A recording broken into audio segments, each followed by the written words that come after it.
عارف رومی رحمت اللہ علیہ فرماتے ہیں میں کبھی بھی زندگی میں کوئی بات اس لیے نہیں کی کہ مجمع ہنسے، اور ہنسنا ویسے بھی شریعت میں مسکرانا ہے، کہہ کا لگا کے تو روٹین میں بھی ہنسنے سے پرہیز کرنی چاہیے۔ وہ کہتے ہیں ایک بادشاہ تھا تو اس کا بھی ذہن بن گیا تھا کہ پتہ نہیں یہ کیا ہو جاتا ہے۔ کچھ یہ لوگ نا ہمارا وہم بڑھاتے ہیں، آج کل جو طویل دھاگے والے لوگ ہیں نا، یہ اور اضافہ کرتے ہیں اس کے اندر، اور کہانیاں بنا کے دیتے ہیں، لوگ اور زیادہ الجھ جاتے ہیں۔ بادشاہ تھا تو وہ شکار کرنے جاتا تھا تو اس کے ذہن میں یہ خیال تھا کہ اگر رستے میں کوئی بندہ میرے متھے لگ جائے تو میرا شکار ٹھیک نہیں ہوتا۔ تو وہ کیا کرتا، وہ جب سفر کے لیے نکلتا تو لوگوں سے کہتا سارے رستے خالی کرا دو، میں نے شکار کے لیے جانا ہے۔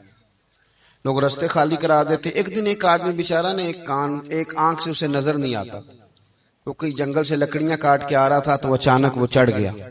اذانیں زیادہ ہوتی ہوں تو ایک کے جواب دینا ضروری ہوتا ہے، وہ ہم دے چکے ہیں، اس لیے آپ توجہ کریں میری بات۔ تو وہ بیچارہ چڑھ گیا لکڑ ہارا سڑک پہ، اس کے سپاہیوں نے بندے تو بڑے ہٹائے تھے پر یہ غلطی سے آ گیا، انہوں نے پکڑ لیا، بادشاہ کے سامنے پیش کیا۔ بادشاہ کہنے لگا تمہیں نہیں پتا کہ میرے رستے میں کوئی آئے تو میرا شکار نہیں ٹھیک ہوتا، اس کو باندھ دو۔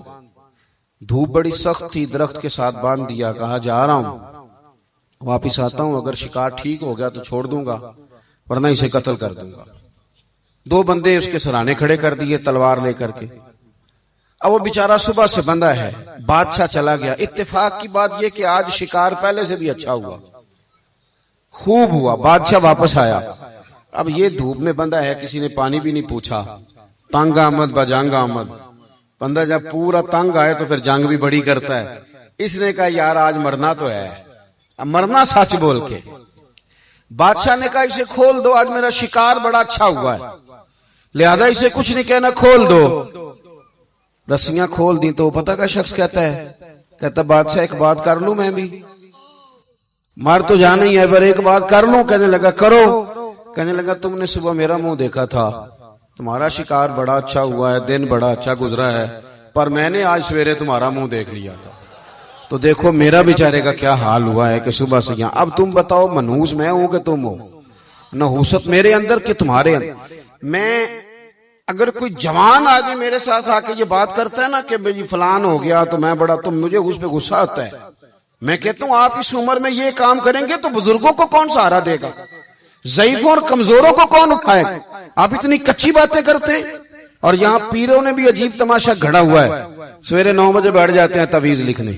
آپ قرآن شریف کا درس کب دیں گے؟ آپ حدیث پاک کب پڑھائیں گے؟ آپ ان کو اصول فکر کب بتائیں گے؟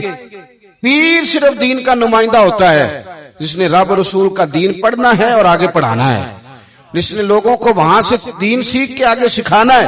باقی کیا معنی ہے چیزوں کا؟ اس نے صرف آسان کر کے جو ہمارے صوفیاء نے دیا آگے بات پہنچانی۔ دین سیکھنے سکھانے کا نام پیری مریدی ہے، اس کا کوئی اور معنی ہے ہی نہیں سرے سے۔ کہاں سے آ گئی یہ ساری چیزیں؟ حدیث سنیے، بخاری میں موجود ہے، مسلم میں موجود ہے۔ حضرت ابو ہریرہ رضی اللہ تعالیٰ عنہ فرماتے ہیں نبی پاک علیہ السلام کے صاحبزادے کا وصال حضور کی گود میں ہو گیا، گود میں وصال کر گئے صاحبزادے۔ حضور کو بڑی تکلیف ہوئی، آنکھوں سے آنسو آئے، سرکار روئے۔ صحابہ نے عرض کی حضور آپ بھی آنسو بہاتے ہیں؟ فرماتے ہیں میرا بیٹا کیا ہے، یہ آنسو محبت کی علامت ہیں، ورنہ میرے دل اور زبان پہ وہی ہے جس سے میرا رب راضی ہوتا ہے۔ اتفاق کی بات دیکھیے، اتفاق کی کہ اسی دن جس دن سرکار کے صاحبزادے کا وصال ہوا اسی دن سورج کو گرہن بھی ہو گیا۔ اب جوڑنے والے باتیں جوڑ دیتے ہیں نا، کچھ لوگوں نے بات جوڑ دی، کہنے لگے دیکھا حضور کے صاحبزادے کا وصال ہوا تو سورج کو بھی گرہن ہو گیا، سورج کو بھی گرہن ہو گیا۔ اور میرے دوستو سنو، یہ عقیدوں کی مضبوطی کتنا ضروری کام ہے، اپنے آپ کو فکری طور پر مضبوط رکھنا کتنا ضروری ہے۔ احمد مختار نبی پاک صلی اللہ تعالی علیہ وسلم نے اسی دن لوگوں کو مسجد میں جمع فرمایا، اسی وقت۔ صحابہ کہتے ہیں ہم بڑے پریشان تھے کہ حضور تو غمزدہ ہیں، نہ کوئی جہاد کی بات ہوگی نہ اور کوئی ہوگی، تو اس وقت کیوں طلب کیا؟ سب کو مسجد میں بلایا اور بلا کے میرے نبی پاک علیہ الصلوۃ والسلام نے خطبہ دیا، اللہ کرے آپ کو سمجھ آئے۔ یعنی اس دن جس دن صاحبزادے کا وصال ہوا، غم کی گھڑیاں ہیں، حضور نے سب کو مسجد میں بلا کے، میں بخاری مسلم پڑھ رہا ہوں، حضور نے فرمایا لوگو سورج اور گرہن کا لگنا اللہ کی نشانیوں میں سے نشانی ہے، سورج چاند کو گرہن لگنا اللہ کی نشانیوں میں سے نشانی ہے، جب یہ لگے استغفار پڑھا کرو، نماز پڑھا کرو، اللہ کے حضور حاضر ہوا کرو۔ فرمایا کسی شخص کے دنیا سے جانے کا اس کے ساتھ کوئی تعلق نہیں، اپنے عقیدے کو مضبوط رکھو، اپنے معاملات پر غور رکھو، کبھی بھی کوئی کچی بات نہ کرے، کوئی کمزور بات نہ کرے کسی موقع پر بھی۔ ہم تو صوفیہ کرام کے جاننے والے ہیں، اور وہ لوگ تو اتنے مضبوط تھے نظریات کے، اتنے پکے تھے، تو ہر شخص کو کہتے تھے کہ دیکھنا تیرے دل میں غیر کا خیال نہ آئے، رب رسول کا خیال رہے۔ یہ اللہ والوں کا جو خیال ہوتا ہے، یہ چونکہ اللہ والے ہیں تو اس کو ہم غیر کا خیال کہتے ہی نہیں۔ ایک بات آخر میں اور آپ کی خدمت میں عرض کرنی ہے، اس پر بھی آپ ضرور توجہ دیں گے۔ تھوڑا سا نا حضور کی سیرت میں ایک تیسری بات جو بڑی ضروری آپ سے عرض کرنی، اس پر آپ غور کریں گے۔ دوسروں کے جذبات کا، احساسات کا خیال رکھنا میرے محبوب پاک علیہ الصلوۃ والسلام کی سیرت کا خوبصورت جز ہے، خوبصورت، یعنی دوسروں کے جذبات کا خیال رکھنا۔ آپ دیکھیں، آپ کو نا اس مضمون کی درجنوں حدیثیں ملیں گی بخاری مسلم میں، کتب احادیث میں درجنوں۔ حضور فرماتے ہیں میرا دل چاہتا ہے کہ لمبی نماز پڑھاؤں۔ نماز کس کی؟ اللہ کی۔ دل چاہتا ہے کہ نماز لمبی پڑھاؤں، لیکن حضور فرماتے ہیں پھر مجھے پیچھے بچوں کا خیال آتا ہے، بیماروں کا خیال آتا ہے۔ حضور نماز رب کی، خیال بندوں کا۔ نماز میں حضور فرماتے ہیں کہ میں نا اس لیے لمبی نہیں کرتا کہ لوگوں کو تکلیف نہ ہو۔ حضور فرماتے ہیں میرا دل چاہتا تھا کہ تہجد کی نماز تم پر ضروری قرار دے دوں، پر تمہیں تکلیف ہوگی، لہٰذا میں یہ کام نہیں کرتا، میں اپنی چاہت نہیں دیکھ رہا، تمہاری نیند دیکھ رہا ہوں۔ حضور فرماتے دل کرتا تھا مسواک کو وضو کے ساتھ ضروری قرار دے دوں، پر تمہیں تکلیف ہوگی، لہٰذا میں یہ کام۔ آپ میری بات سمجھ رہے ہیں بھائی؟ اتنا احساس۔ مسلم شریف میں حدیث ہے، سرور کائنات صلی اللہ تعالی علیہ وسلم کی خدمت میں عرض کیا گیا حضور یہ امام ہے، یہ لمبی نماز پڑھاتے ہیں۔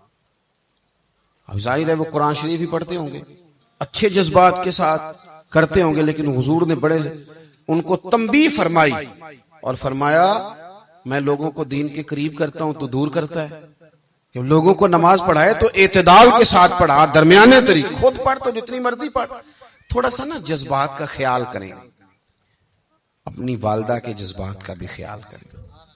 والد بوڑھے ہیں، ان کو آپ کے پیسوں سے زیادہ ضرورت ہے کہ آپ ان کے پاس تھوڑی دیر بیٹھیں، وہ گھر کے بڑے ہیں، اگر آپ انہیں بڑا بنائیں گے تو آپ کو برکت محسوس ہوگی، اگر آپ ان سے دو چار باتیں کریں گے میٹھی میٹھی تو محسوس کریں گے کہ مجھے یہ بڑا جانتا ہے۔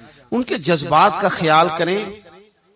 جب آپ ان کے سامنے چپکے سے نکل جاتے ہیں اور ساری مرضیاں کرتے ہیں تو بوڑھے کہتے تو کچھ نہیں، کیا کہیں گے، لیکن دل ٹوٹتا ہے، دل ٹوٹتا ہے۔ جب آپ جذبات کا خیال رکھتے ہیں، لوگوں کے احساسات کا خیال رکھتے ہیں، آپ تھوڑا سا محسوس کرتے ہیں کہ سامنے والے کو میری وجہ سے اذیت نہ پہنچے، تو اللہ تعالیٰ آپ کے دل کو بھی سکون عطا کرتا ہے، اللہ تعالیٰ آپ کو بھی راحت عطا کرتا ہے۔ میرے عزیز، آپ کی جو اہلیاں ہیں، جو گھر کے اندر بیوی ہے، خاتون کی عقل آدھی ہوتی ہے، آپ اپنے بہن بھائیوں کے بیچ رہتے ہیں، وہ سارا کچھ چھوڑ کے آتی ہے، کسی جگہ ممکن ہے کوئی ایسی بات کرے جو آپ کی طبیعت کے مطابق نہ ہو، لیکن اذیت میں ڈال دینا اس کو، اور خوفناک منظر اختیار کرنا، اور گھروں کے اندر جو ہم اتنا سخت ماحول بناتے ہیں، اس کو تھوڑا سمجھنا۔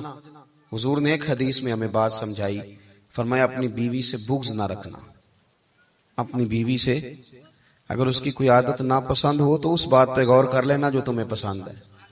بعض اوقات ایک عادت کی وجہ سے ہم بغض پال لیتے ہیں، پھر مقابلے پہ اتر آتے ہیں، پھر روز اس طرح کی باتیں کرتے ہیں کہ کیسے نیچا دکھایا جا سکتا ہے۔